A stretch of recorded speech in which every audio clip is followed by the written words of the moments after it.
আসসালামু আলাইকুম শহীদুল ভাই, কি অবস্থা? সালাম, আলহামদুলিল্লাহ। কেমন ফিল নিতে আছেন সাগর পারে? মাছ কেমন ধরলেন? অনেক দূরছি, বালতি ভরে লাইছে, 2 বালতি। রাকিব কি কিছু বলার আছে রাকিব তোর?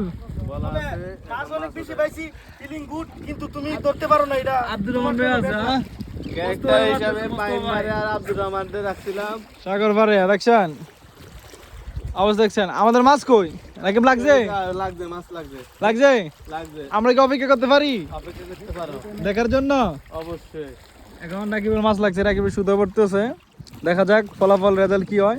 আশা করি বড় মাছ হবো। নমুনা করতেছে অনেক বড় মাছ, দেখুন দর্শক। আর দর্শক আমাদের মাছ দেখবেন আপনারা, এই যে ভাই এখন বসি মারবো।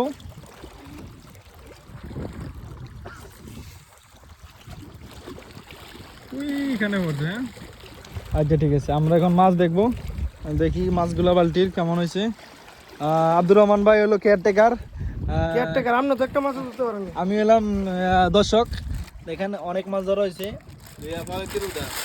বালতিতে, দেখেন বালতিতে আনটে না, অনেক বড় মাছ দেখছেন, এক বালতি। আবার এখানে পলিথিন আছে কত, দেখছেন? মাশাআল্লাহ মাশাআল্লাহ মাশাআল্লাহ। এই যে মোস্তফা ভাই রাকিবুল লোকে বাজি দিয়ে দিচ্ছে, সবচেয়ে বড় মাছ হচ্ছে মোস্তফা ভাই। ভাই সালাম আলাইকুম। ওয়ালাইকুম আসসালাম। কেমন আছেন ভাই? ফিলিংস কেমন আপনার? আলহামদুলিল্লাহ। আলহামদুলিল্লাহ আলহামদুলিল্লাহ। এই যে ভাই আমারছে এখন কি ছোট মাছ আবার শুরু হইছে নাকি? আইয়ো, এই যে আমাদের শহীদুল ভাই বিশাল বড় বল মাছ ধরছে, জাতীয় ট্যাংরা মাছ। আর এটা তো কত গেল আপনার রোহিঙ্গা?